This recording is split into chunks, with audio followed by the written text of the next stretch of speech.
Hey people, so of all the book reviews I've ever done, this one is going to be slightly different because this is a book that my 7-year-old has begun reading. It's called Godzilla: The World's End by Mark Cressini.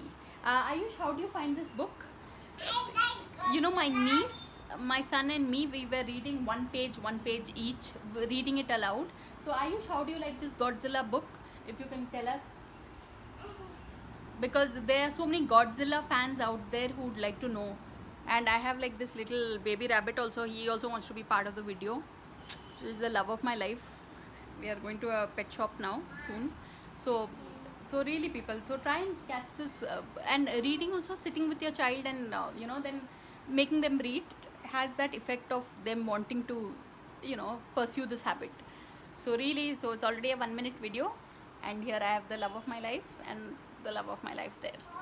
So on that note, thanks for watching and please subscribe and like.